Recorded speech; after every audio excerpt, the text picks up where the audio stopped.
All right, good afternoon, everyone. We're going to go ahead and get started.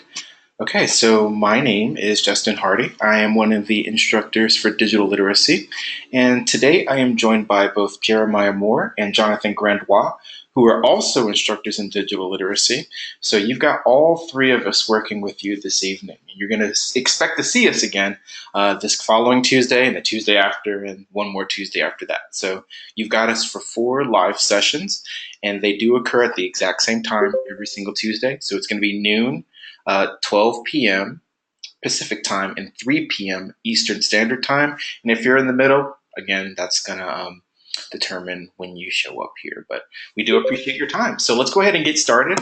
And first things first, we're going to go over some housekeeping things, just making sure you understand some of the fundamental aspects of the course. That you will be carrying forward through your other courses here at LA Film. And then we're going to go into the specifics of what you'll be taking care of in terms of your first discussion post, your response post, your first assignment, and then your first quiz. So you've got a lot due this week, but this is going to establish the rhythm of how things happen in digital literacy. You can expect this sort of rhythm to continue in your career here at LA Film once you get into your core classes. Okay, so here's the agenda for this evening. We're going to talk about the go-to training sessions, which we are involved in right now, live. We're going to talk about the concept of digital literacy and what our personal definition of digital literacy might be. If you've got one, go ahead and start typing that out. And we're also going to address some tips for succeeding in digital literacy and in an online program in general. And then we're going to go over your week one discussion post, sort of the procedure we have going on there. And then if there are no questions, we're going to dive right into the assignment that you'll be working on and turning in this Sunday. And then if you have any questions at all, we're going to have the floor open at the very end for any questions you might have, any concerns you might have, or any comments that you'd like to make. So again, there will be time at the very end, regardless of how long this takes, to make sure that your answers are questioned or your questions are answered, excuse me, and that you have all that you need in order to succeed for the week that we're discussing. Okay, so this is the go-to training interface. You should see something like this on your screen. If you're here and here with us, hi, thank you for being here. You do have the ability by using the drop-down menu right here underneath the chat box where you can enter in your content. You do have a selection of if you want to speak to your instructors individually, whether you want to speak to your instructors collectively so we all see it, or you can select one of your fellow classmates and talk to them privately so that if you've got a concern but you don't want to make it public, you just want to kind of address one of your classmates for whatever reason, you do have that option available to you. So the go-to training module that we're using is indeed a live session. So if you have any concerns or comments or questions about something, say you read ahead and you know all about the assignment but you're unclear on some part, this is a great chance for you to address that head to head with us so we can take care of any issues or concerns you might have ahead of time instead of just waiting for us to answer an email or waiting for us to call you back. This way you can get that direct connection. All right, so in your own words, ladies and gentlemen, I would like you guys to describe to me, or rather define to me, your personal definition of what digital literacy is. What do you think digital literacy is? Now, I'm not looking for a book definition. I'm not looking for something specific. I want to know what you guys think. So take a couple of moments, swirl that around in your head, and give me your definition for digital literacy in the chat box. So Carrie is saying that it's knowledge of the digital world and its tools. Shelby says that it's how confident you are with using technology. Both are very good answers so far. Let's see what else everyone has to say. Those are both very good, Carrie and Shelby. Thank you. Okay, so Vernon says that it's digital literacy is about how to understand things about digital knowledge. Raymond says that it's being able to verify or being able to tell when what you're looking at is verifiable and whether or not to stay afloat with using the technology as a whole. Joseph says that it's how to navigate the internet and know what's out there. Alex Savage says that it's how to navigate. Raymond said it's our ability to use technology. Derek says that it's the concept and understanding of the meaning behind digital art. So you guys are really delivering on these definitions. We're all hitting various parts of digital literacy. Now, I don't want to I don't want you guys to think that you're right or wrong just by your specific example. Everything that you guys are providing to me collectively is digital literacy. So you guys are aware of these individual parts, but you'll be surprised at how connected they are to everything else that you're saying. So Travis says that it's how we comprehend and communicate via technology, and Tony says that it's the ability and understanding of the digital world. Absolutely. I keep seeing these key terms over and over again. Ability, understanding, the internet. You guys are grabbing the essence of this. Absolutely.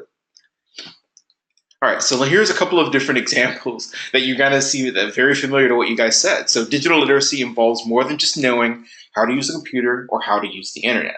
Way more than that. So it's about learning and knowing your software. It's about becoming internet savvy, using the internet to your advantage when it comes to research or gathering data. Conducting proper research is going to be something that's important too. Knowing what your sources are, whether or not they're verifiable or reliable, and whether or not you should use those sources to back up your claims or to use them to kind of solidify your claims. Hey, this source isn't necessarily the best one, but based on this evidence, I have proof that my point is good, even in comparing with this evidence over here. Even if you compare the two, there's not going to be any sort of discrepancy. It's just going to make me look stronger. So you do have that opportunity as well to use bad evidence to your advantage, or use really good evidence to bolster your points or your claims. So keep that in mind, that it's not a bad thing for you to do research and to go outside the bounds of your own knowledge to gain information to prove that you know exactly what you're talking about.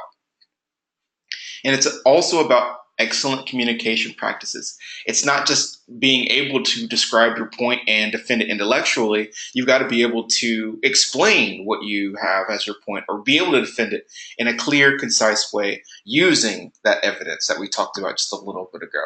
So all of these things together, working together, is going to allow you to create a professional online presence. So think of your digital literacy career, think of your DGL experience through the lens of how you would be perceived practically in a real life situation where people see you, they can see your dress, they can see your outfit, they can make those judgments based on that, versus an online presence where they can do a lot of those same things, but you have the chance to curate it properly so that what they see is your best effort rather than, say, something that's maybe not something you're confident about. In the online realm, we've got more room to curate that appearance, but keep in mind that it still applies as if we were looking at someone in person. So all of those attitudes and biases and all those little things that sometimes we kind of get hung up on, they can definitely occur online, but we have way more chances to mitigate those things so that we present our best self online. And that's what we're going to be covering a little bit today. So now that we've talked about that, that's a bit of a preview of what we're going to be referring to in a little bit. Let's go ahead and talk about some of the just basic things that we're going to need to be taking care of from week to week to week. And I'm going to make this a little bit easier on us to see. Let's go ahead and change this a bit. Actual size. No, I want to change that to fit in window.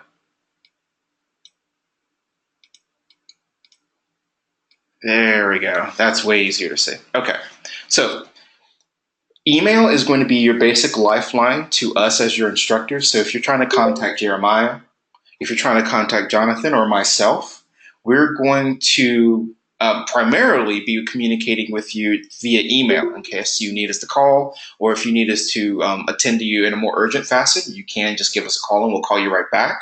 But email is going to be your primary lifeline to make sure that you're in contact with your instructors, that you're in contact with your student advisors, and you're in contact with the LA Film School at large. So if you get emails from us, we do expect you to read them and act on them. Just like if you send us an email, you expect us to read and act on that. So it goes both ways. Make sure that you keep those lines of communication open, and that if you do contact your instructor, make sure that you include your name, your student number, and your concern, because I can't count how often we as instructors receive emails from students who know us, but the email address isn't what we expected to see in terms of the LA Film School email. It's their Gmail or their Yahoo account.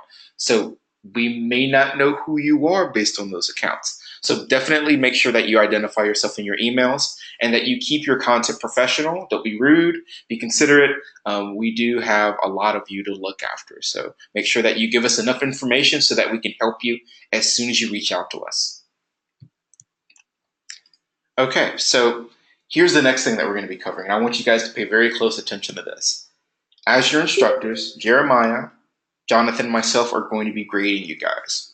And our feedback that we're going to be providing with our grades for both your discussion and your assignments are to help you succeed in the course.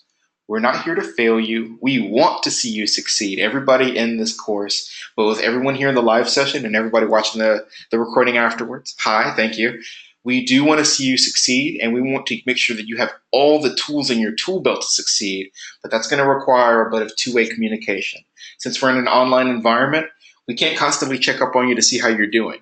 We do ask that you reach out to us in case you come up with some sort of emergency, say your kids are in, God forbid, your kids are sick, they're in the hospital, you have to go to the hospital, whatever it happens to be, just open those lines of communication with us and we're able to work with you. But if you don't say anything, it's much harder for us to retroactively work with you if say something comes up and you're not able to turn your work in on time. So at the first inkling that you feel like maybe you're not going to get your work in, just send us an email. It doesn't hurt. It's completely free, and we're aware of the situation. So if you do turn in your work on time, you're good to go. But if you need a couple of extra days, we're aware of the situation ahead of time, and we can work with you. So definitely reach out to us if you feel like you're not going to turn your work in on time. If you have any questions, if you have any concerns about completing the work, that's why we're here, okay? That's why we're here. So if you have any concerns outside of the DGL course proper, make sure that you contact support for any technical issues, and that can be found under the How to Get Support tab. So if you're on the main class page, it's going to be under Getting Started, and it's going to be this guy right here, number 4 from the top, How to Get Support. So if you have any concerns there, that's going to be where you can look. Juanita is asking, where do I put my name? I'm not sure what we're talking about just yet, but we are going to be getting to the discussion and the assignment, and we will clarify how we want you to format that. So we're coming up on that if that's what you're referring to, Juanita. Okay, so let's go ahead and move forward a little bit more. Okay, so now that we've covered your basic communication strategies, now that we've covered a little bit of our grading sort of protocol, make sure that you read all the instruction PDFs and rubrics. So all of the content for your discussion posts and for your assignments is going to be delivered via instructional PDF. Just to show you what that looks like, this is going to be your first assignment PDF. We're going to be coming back to this, but this is what you can expect them to look like. They're going to have all the instructions and all of the requirements that are necessary for you to complete the assignment successfully, including a rubric that shows you exactly how we're going to grade you and the categories that we're grading you on and the categories expected amount of content based on each grade sort of strata. So keep in mind that we're going to provide you all the information you need to succeed. It's up for you to take it, digest it, and if you have any questions about it, reaching out to us to let us know what those questions are so we can address them right away and not have you waiting until the 11th hour on Sunday night where you're not quite sure if what you turned in is good or not. So again, don't feel shy about asking us questions. We'll take a look at your work ahead of time to see if there's anything that you may need to develop. We're not going to give you all the answers, of course, but we will point you in the right direction and coach you to make sure you do turn in your best work. So if you want to turn in your work early and you're curious about what we think ahead of time, we can provide that information for you so you can go back and revise it and turn it in before that Sunday due date. So keep in mind, if you turn in your work early, that is not the final straw. Like, you can turn in an extra assignment and just let us know that the most recent one is the one you want us to grade. So we're a little flexible up until that Sunday due date, but after that, it's harder to work and make that happen. So definitely get your work in early if you can, but if you think you might be late, reach out to us. It can't hurt, and it can only help you. Yes, Shelby. So we're going to be your tutor. We're going to be your professor. Yeah, we're all of those things for you. And we want you to utilize us as your resource to help you succeed in the course. And not just for our course in digital literacy, but every single course afterwards, you're going to have these same instructors who are going to give you the same spiel of being here to succeed, help you succeed. And it's up to you to utilize those resources in your tool belt to make sure that you succeed. All right, so just to give you an example of what the rubrics kind of look like, this is just a sample rubric. This goes to show you just how we grade your assignments. We've got the different categories here. We've got 4 different categories, and we also got 4 different tiers of grades: exceptional, proficient, needs improvement, and not college level. So you can kind of see where we want you guys to fall. It's going to be in this first section here where everything's exceptional, you got everything we're looking for, and you turned it in on time. So reading the rubric, consider the rubric a checklist for all the content that you want to include. If you want to see what you need to turn in, just check out this first section right here. Make sure that you have everything included here. Double check it if you need to. And if you've got everything and you feel like you're good, your grade's probably going to reflect that. But keep in mind that we do use this rubric to grade you. So this is going to be your gospel when it comes to understanding, okay, I've got my work done. Is there anything that I'm missing? Let me double check and look at the rubric to make sure that when they grade me, what I see here is going to be representative of what they see. So your rubric for each assignment, for each discussion, should be the first and last thing you look at to make sure that you're hitting all those marks. Terrell is asking where we can find that. Every rubric for your assignments is going to be under your, for this one, it's going to be your digital identity. This is going to be your first discussion post. The instructions are under there. And then for 1.4, detecting digital footprints, which is the assignment we're going to be covering, your instruction rubric is going to be there. And I can show you what that looks like for your assignment. This guy right here. So every single discussion, every single assignment is going to have a rubric that talks about all the requirements for what you're supposed to be turning in. So again, it's going to be your first and last stop when it comes to finishing your work.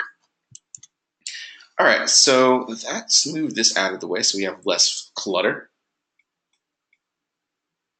All right, so you want to start your assignments and research early. So look at the FAQ under the Class Resources tab, and don't be afraid to ask questions as you're working. Again, we are here to help you succeed, so make sure that you utilize us.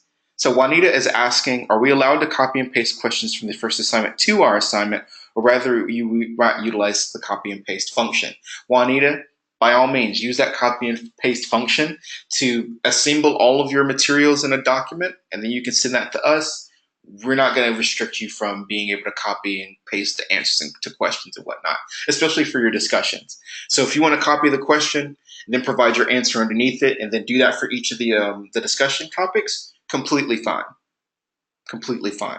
As long as it's clear what you're trying to say and what you're trying to do, and everything's organized, we're not that strict on how you put your work together. So just keep that in mind. You have a little bit of freedom, but we do ask that you adhere to the requirements for each assignment. Now, here's something I've been kind of harping on a little bit, but let's go ahead and talk about it straight up. Late assignments may be submitted up to 3 days late after the due date. So if work's due Sunday night and Monday rolls around, your work's officially late, and that's going to be your first day. Each day late is 10% off the maximum score possible. My apologies, Derek. I did not see his question. So Derek asked how we prefer you to contact us. You can call us, you can email us, you can message us via the LMS platform, whatever is most comfortable for you, and we will respond to you within 24 hours or sooner. So it's entirely up to you, Derek. It's entirely up to you, Shelby, anyone else listening. If you want to contact us via phone, that's comfortable for you, by all means. If you want to contact us via email or just use the messaging system on the LMS, by all means, that's completely fine. However you want to contact us to get in touch with us, that's up to you. We will respond whatever the means. Okay, Terrell is asking about the student email. You should already have your student email set up and ready to go. But we can answer that question a little bit later at the very end. I do have a lot of material to get through. And just to reiterate the answer to your question, Terrell, we do send all of our contact or emails or any sort of correspondence with you to your LA Film School email address. So if you've got a Gmail or a Yahoo account, you probably won't see any correspondence from us there, but you definitely will see it in your LA Film School email account. I hope that answers your question. Okay, so one more thing is we do want you guys to keep a positive attitude and an open mind during your time in digital literacy. It's going to be highly probable that one or two of you, maybe more of you, are experienced with some of the topics that we're covering this month, or you're familiar with the tools that we're asking you to use, or the general concepts globally that we're asking you to talk about and address this month. And if that's the case, we ask you guys to dive a little deeper into your subject matter to make it interesting for yourself. We want you first and foremost to have fun with the class. And if you feel like one of the assignments isn't challenging you, make it challenging. Reach out to your instructor. Hey, I'd like to do this extra bit of this assignment because I'm really into the topic. Is that okay? And 9 times out of 10, if it's reasonable, we'll be like, yeah, sure, have fun. Go do what you want to do. We do provide you the freedom of being able to create the visuals for your assignments to kind of present them how you want them to be. But we do have some guidelines and some clarity and organizational requirements that we are going to be looking for in the rubric. But don't feel like you're constrained to just using Microsoft Word and making everything an essay. You can use slideshow programs like PowerPoint or Keynote to add some visuals to your work as well. So you can get more creative than just turning in plain old Word documents. So if you have any questions, again, however you want to contact us, you can send us an email, write us a message on the LMS, or you can just leave us a voicemail or give us a call and we'll get back to you. All right, so your knowledge check quizzes are quizzes that are due at the end of every week. So JD is asking, sorry to interrupt, I have a quick question. Does the school give us access to Microsoft Office? Yes, they do, JD. Yes, they do. And I'm going to show you where that is very quickly, just as an aside. And this goes for everyone watching too. So if you want to access Microsoft Word, you don't have to pay for it. You've already taken care of that. It's going to be available on the LA Film School website. So once you log in with your email address, here's what you're going to do. You see where it says Office 365? You're going to click that guy right there. And it's going to ask you to sign into your account, and then you should be able to download Microsoft Word and PowerPoint and all the other programs. And it's going to be your LA Film School email here, and then you can go through the verification process. So as long as you use your LA Film School email and the password for logging into the LMS, whatever that happens to be, you should have access to Office 365. That's going to be on the connect.lafilm.edu homepage, and it's going to be right here in this little banner that's kind of going across the top here. It's hard to miss. All right, so your knowledge quizzes, like I was saying earlier, they're due every Sunday night at 11:59 p.m. Pacific time, but you can complete them any point up until that. So if you want to take your quiz today and you knock that out of the park, you don't have to worry about it until next week and when quiz 2 opens up. Or if you want to wait until Sunday night, that's fine too. Just make sure that you do complete your quiz by that Sunday night deadline, because that's one of the things that we do require of you. Shelby is asking, do you want us to use the school version of Microsoft Word? Use whatever version that you'd like, but we do provide you an online free solution through the LA Film School website. So if you want to use that version of Word, you can. If you want to use the Google version of Microsoft Word, PowerPoint, and Excel, that's okay too. Just make sure that you do deliver the product to us in a format that we can see. So if your link is private and we can't access it, we can't give you a grade. So make sure that your link is either public or unlisted so that if your instructor has the link, we can see it, but nobody in the wild can. So there are a couple of different requirements in terms of submitting online only work versus uploading your work from a program on your computer. But we will address that on a case-by-case basis. And keep in mind that your quizzes are due 11:59 p.m. Sunday night every single week. You've got 4 weeks, 4 different quizzes. You're going to have this happen 4 times. So make sure that you do stay on top of that. So the live sessions that we are engaged in right now are once a week. Let me go ahead and modify this because that's no longer true. It's going to be at 3 p.m. Eastern Standard Time and noon Pacific Time. And if you can't make it to the live session, I've already had a couple of questions about this in my section. If you're not able to make it to the live session, we are recording the session right now as I'm speaking, and they will be uploaded to YouTube and posted on the LMS page right here. So right under where you guys registered, so you registered for week 1 right here, this is where the video is going to be. It's going to be week 1 live session, view video. So when you're ready to view the archive, and you just want to kind of skim through it to make sure that you understand exactly what we're asking of you, that's where you can check it out.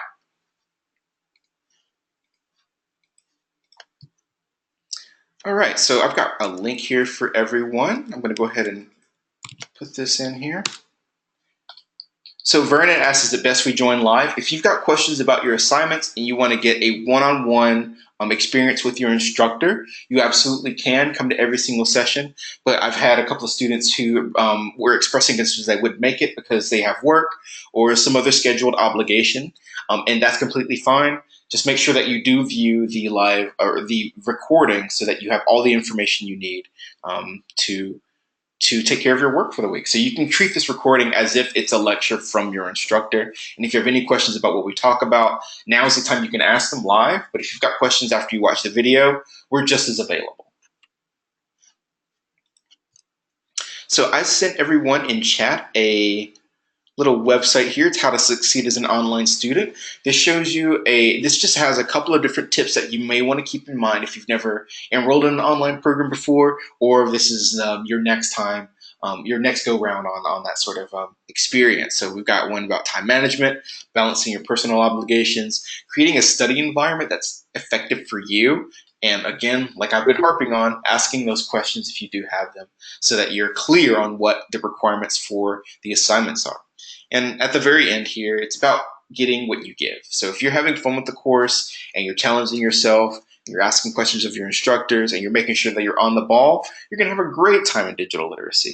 But if you don't do any of those things and you're kind of meh, and you don't really reach out to us, and you don't turn your work in on time, it could get it's not as fun. So we really want you guys to take the initiative with this assignment. We want you to take the initiative with your education and really put your best foot forward and have fun with your first month back to school if you're returning, or for your first time if this is your first online experience. We're here to make it a good one, so make sure that you utilize your resources. Okay. Your student advisors, these are going to be your lifeline for everything that doesn't involve your courses specifically. So any questions that I can't answer you as your DGL professor, any questions that Jeremiah and Jonathan can't answer because we're specifically your digital literacy instructors, your student advisors can answer those questions. And they can help out with anything related to LA Film School, not just assistance with digital literacy or your courses. Online support, like we mentioned earlier, can also help out with issues specifically for the LMS, such as your work not being submitted or any technical issues you might come across when working on the LMS. And if you do come across them, email us immediately. If it comes to Sunday night and for whatever reason you're not able to submit your work, and we get a couple of emails like that, we're not gonna ensure that everybody's late when they turn it in late that next day. We're gonna work with you and maybe waive that late penalty if it turns out it's a technical glitch rather than just something else that occurred because you turned it in late or whatever it happens to be. So if there's a technical glitch and you're not able to turn your work in on time, don't worry about that ever being held against you. That will never be held against you. But if you don't turn in your work at all and you don't communicate with us and then Monday rolls around and we still haven't heard from you, that is in your court, and we need to make sure that we can negotiate and solve that. So keep that in mind. Again, keep an open and positive mind. Some of this information may be review to you. Some of it may be brand new. We're not here to fail you. We want to see you succeed. So have fun with the material. And if you're not clear on what we're asking or what we want you to deliver, make sure that you reach out to us. Okay, so now let's talk about the 1.3 discussion. And are there any questions so far that I haven't answered that I can answer right now? Okay, so what we're going to do now is I'm going to roll on into the discussion. Let's go ahead and bring that up so we can see what that looks like.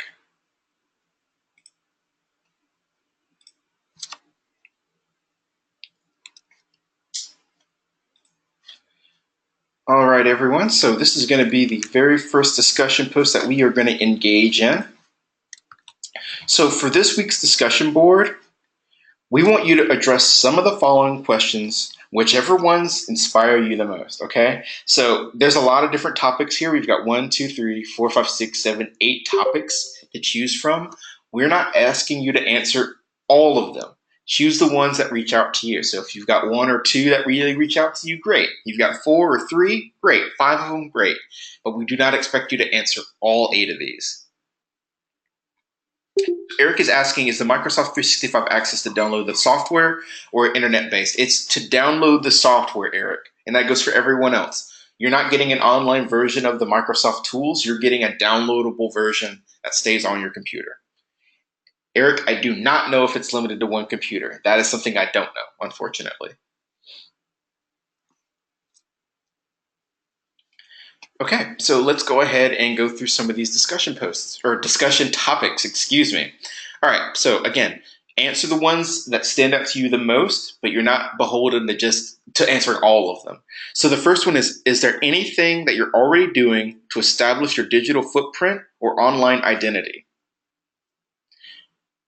The second one is, are there what are the goals that have driven you to begin your degree program? The third topic is, how important is it for you to graduate from this degree program and why? Okay, Ricky is lost. Ricky is lost. I'm coming back to you, Ricky. Sorry about that. Okay, so Ricky, here's where I'm at. If you're on the main LMS page, if you're on the class page right here, I am in 1.3 digital identity. That's where I'm at right now. That's where I'm at. I'm in the instruction document for 1.3.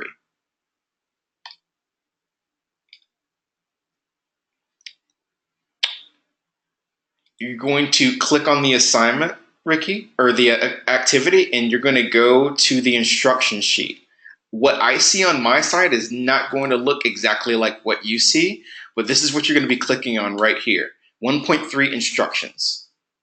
You click on that, and we're right here at the same page. Do you see it now, sir? Awesome. Awesome. Cool. I'm glad we're on the same page now. Okay, so let's get back to these topics here. So I think it was the third one. Let's go ahead and repeat the third one just to make sure we're all on the same page. So the third one is, how important is it for you to graduate from this degree program and why? Number 4 is, how will you stay motivated during weeks that you're very busy, you have heavy work or family demands, or just don't feel too well? How are you going to kind of work through those situations? Number 5 is, do you already have any industry experience? And if so, tell us about it. We'd love to hear. And how do you learn best is going to be the next one. And what are your greatest challenges with learning, if any, and what strategies do you plan to utilize to help you overcome the challenges that you have with certain learning situations? The next one is what do you think will be the hardest part of completing your degree, and how do you plan to overcome these challenges, and what is your plan, and why is it important for you to overcome your degree? So let's go ahead and answer a couple of these questions. So Walter, this project is, we're going to get to that, Walter. We're going to get to the due dates. And the last one is, what are some things that you would like to know about your classmates? Okay, so here are the requirements for what you need to turn in. Walter was a little bit ahead of us, but now we're right. We caught up to him. So your initial post is going to be due this Wednesday night at 11:59 p.m. Pacific time. That's your initial post based on a number of these topics, whichever ones reach out to you. That's due this coming Wednesday at 11:59 p.m. Your second post, which is a response to one of your classmates on their initial post, is also due by Sunday night. And your second post, you want to make sure that you comment and discuss other people's initial posts and the topics that they covered in a discussion style.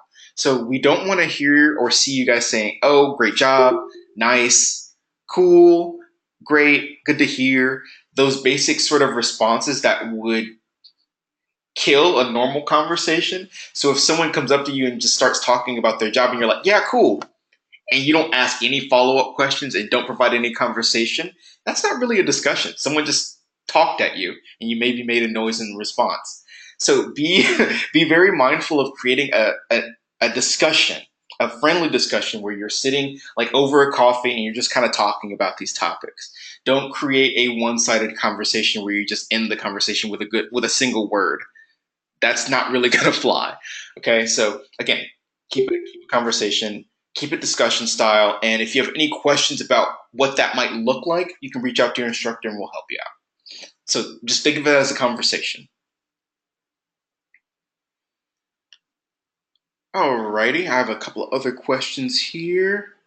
So, Juanita, you're asking about what is the industry? It's going to be essentially the industry that you're going into. So, if it's your music industry, the film industry, the recording industry, and that sort of thing.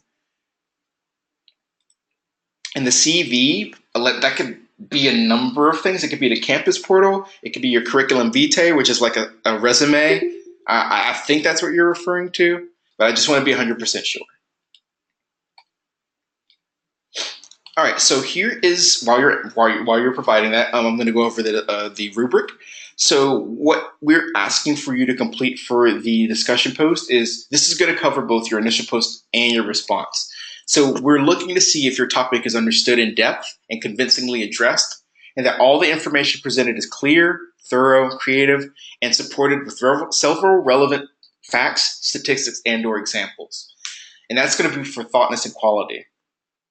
Your logical analysis is going to be like, do all of your ideas flow logically? Are your arguments identifiable? Are you using factual examples? And are you using counter arguments to bolster your initial post or your initial claim? And the response post is going to be another part of your grade. So yes, the student engaged his classmates about their ideas and provided additional insight or thought-provoking discussion. That's what we're looking for. Insight or thought-provoking discussion. And the last one, of course, is grammar and mechanics. So just keep in mind that we're looking for punctuation, spelling errors, and any of those other concerns. Trevor, I'm not sure what you mean by retired. And Juanita, I'm not sure what you mean by CV. You got to be more specific. Do you mean a resume CV? Where are you seeing these the letter CV?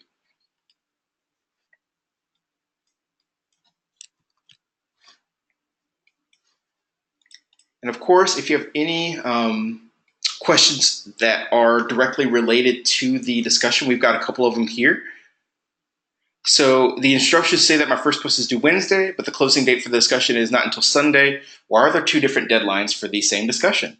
So discussion boards are an interactive online conversation with your classmates. So your first posts are due by Wednesday night to allow your classmates enough time to read and respond to your post before the discussion closes on Sunday. This will give you sufficient time to read and respond to your classmates' posts during the week.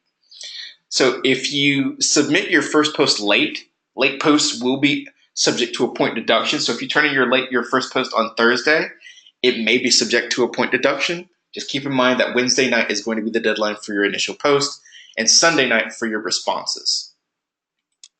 You can't respond to more than one of your classmates, but you don't have to respond to more than 2 or 3 or 4 people. You can respond to just one if you'd like.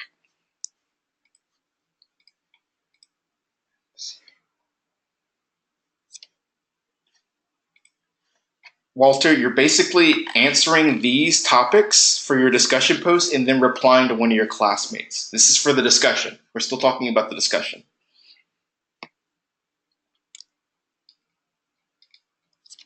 All right, are there any questions about the discussion now that we've covered the instructions for it, or am I able to move forward?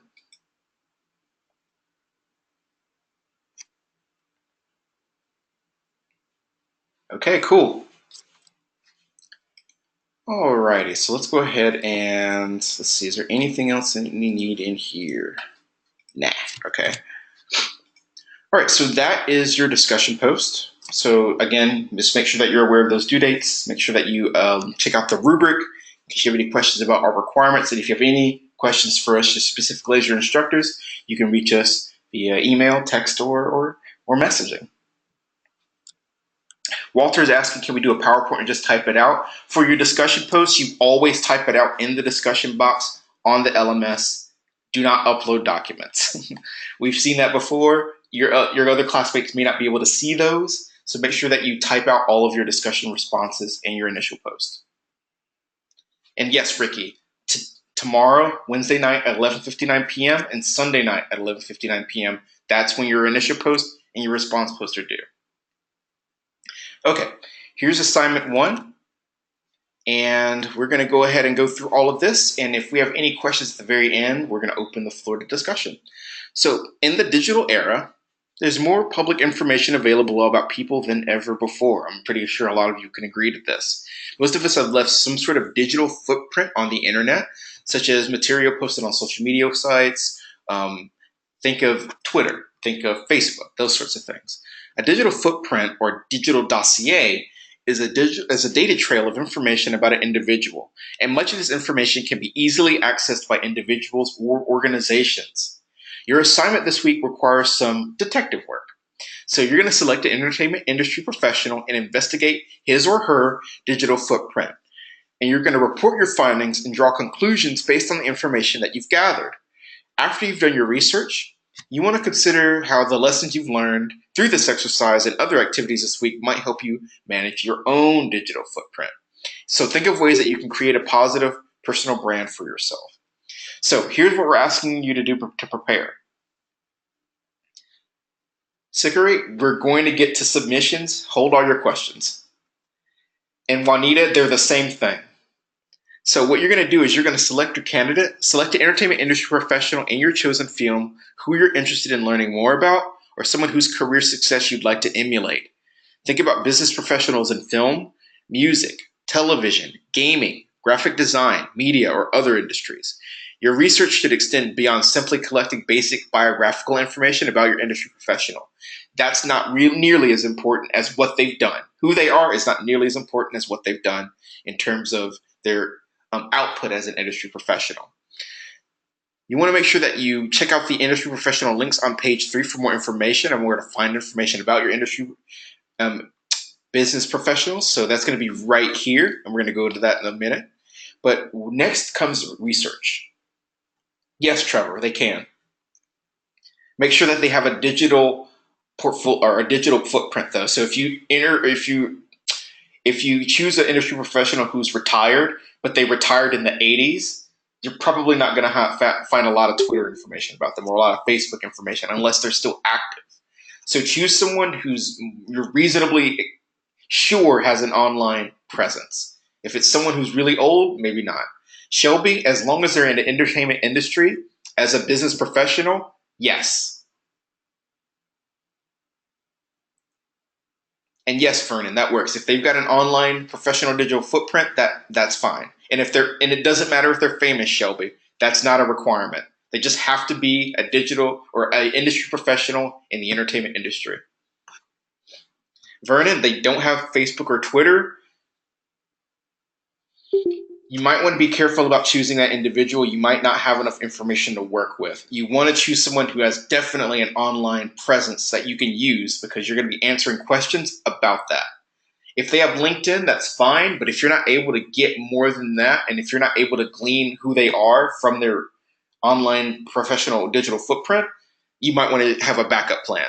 So I'm going to go ahead and say this right now. If your first choice doesn't work out, have a backup plan of someone else that you can use and do research on. Because sometimes you might paint yourself into a corner with not enough information, and that might be something that you have to kind of commit to. Don't feel like you have to do that. You do have plenty of time between now and Sunday to find someone else and do research on them. And yes, Terrell, cite your information. If you get information from somewhere online, like a Twitter or a Facebook post, include the link or a screenshot. All right, so let's go ahead and get to the research portion. I've answered enough questions for now. We're going to get to those questions. Conduct a web search using such as Google or this professional's digital footprint, and also research sources of active digital footprints such as social media. Think Facebook, LinkedIn, Twitter, Instagram, Tumblr, etc. Any other social network, the connections they might have, blog posts they might have, their personal websites, any videos about them, and so on. That's going to be available to you. Terrell, the format will be covered when we talk about submitting. So for your search, consider how your subject presents himself or herself online, and what type of content do they have on their website.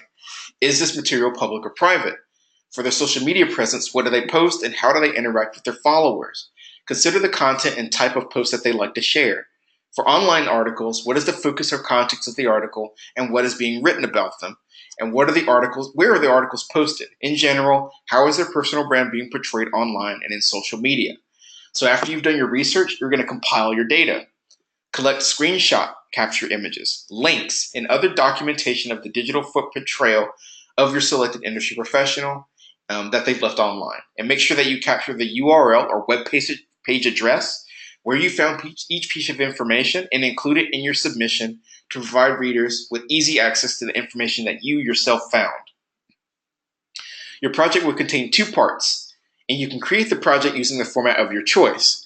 Your submission may be in the form of a typed document, a slideshow presentation, an audio-visual podcast, or a video that includes visual images. Regardless of the format that you choose, you should explain your arguments fully and clearly and include visual examples to illustrate your points. So of course, if you haven't downloaded Microsoft Word, you can go ahead and do that via a link on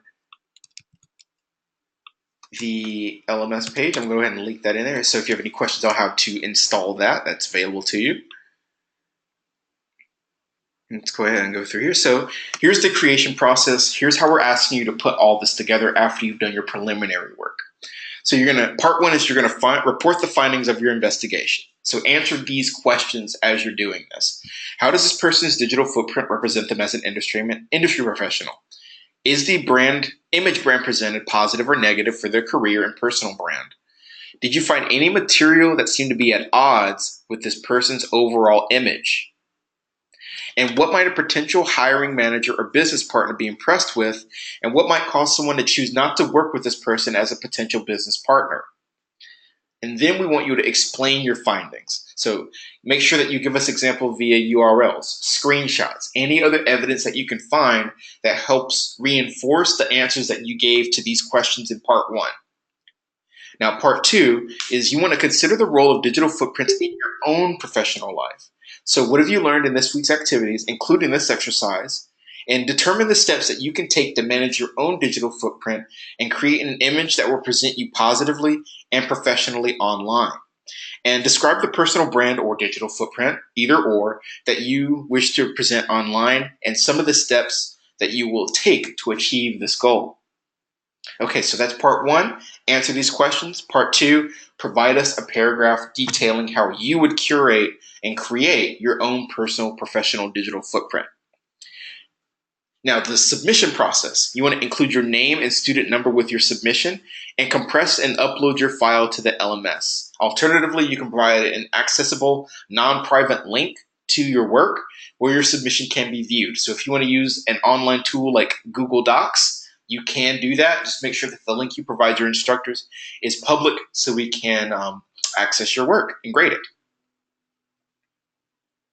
So how you submit your file. You're going to save your file. You're going to name your file last name _ first name A1. You're going to compress the file and you're going to upload it to the LMS under this guy right here, 1.4 Detecting Digital Footprints. That's where you're going to be submitting your work. And if you don't know how to compress a file, you can click one of these links here that help show you how to compress a file on a PC and on a Mac.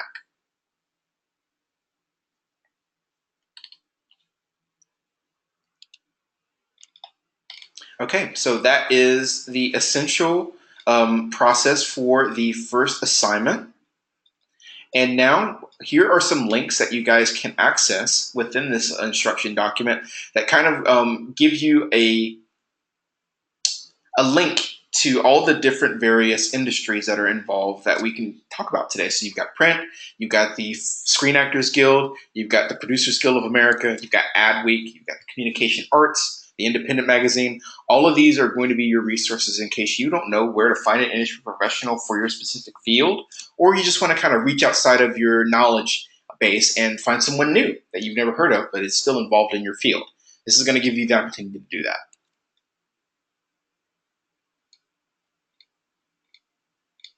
Ryan, I will look into that afterwards. You should have something that looks kind of like this.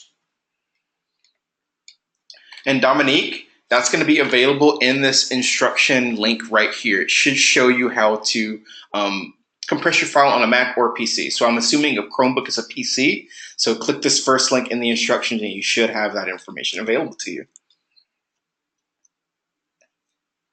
All right, so this is the rubric that we are going to be using to assess you for this first assignment.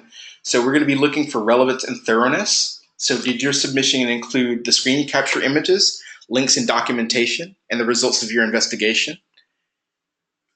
Did you include a strategy for managing your digital footprint? And was your content comprehensive and thorough? That's what we're looking for relevance and thoroughness. Research.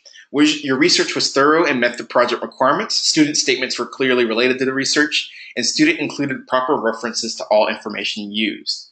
Yes, you can, Walter. Absolutely. The next one is reflection. The student gave clear and effective description of their desired digital footprint and the steps they'll take to create that footprint. And writing mechanics. Of course, we're looking for your grammar, your punctuation, your spelling to all be on point. So make sure that you double check that. You spell check in Google, you spell check in Word, and make sure that you do revise your content to make sure that you do have everything mechanically sound. So we're also looking for a properly named and compressed file with all the requirements as submitted. And if you've got everything down, you're going to set yourself up for a really good grade. Yes, Shelby, every site that you use to answer the questions in part 1, make sure you include a screenshot or a link at the end of your document or wherever you want to put it so that we can click on that and see where you got your information. JD is asking, if we did a video format for submission, can we submit an initial document citing our sources? You absolutely can. And JD and anyone else who wants to do a video submission, make sure that you upload your video to YouTube and you link to your YouTube video in your submission document. And make sure that your link is either private and we have the link to it, or it's unlisted. Shelby, we prefer whatever format you prefer, PowerPoint or essay, whichever one, we'll grade either one of them. That's completely fine. And Jose, just include the URL links. Just whatever you see up here, you can just copy and paste that. We're not looking for any specific citation requirements like MLA or APA or anything. And Stephanie, what are you confused about, dear? Gina, as long as all of the requirements are filled, the length of the assignment is going to vary from person to person. It's not going to be the same length for everybody. So there's no minimum length. Just answer all these questions as thoroughly as possible, include all of your details, and you should be good to go. You do want to include a paragraph for part 2, so that's 5 to 7 sentences. Just answering the questions, Stephanie. Make sure that you find your industry professional, answer the questions in however format you wish, and make sure that you're just following all of the requirements that we're asking for. And if you already have a digital brand, Juanita, that's completely fine too. And you can use that in your discussion paragraph or your paragraph. Vernon, a slideshow by itself is completely fine. Just make sure you include all the information that we're looking for. Okay, so we kind of inadvertently ran right into the question and answer session, so we're at the end of our time together. So if you have any questions, you're free to stay. I'm going to be here, Jeremiah's going to be here, Jonathan's going to be here. We're not running you out the door. I'm just letting you know that we are officially at the end of our session today. So if all your questions are answered and you're good to go, you are free to go. But if you still have questions, we're going to be here for a minute, and we're more than happy to answer those. Thank you so much for being here, and we'll see you next week.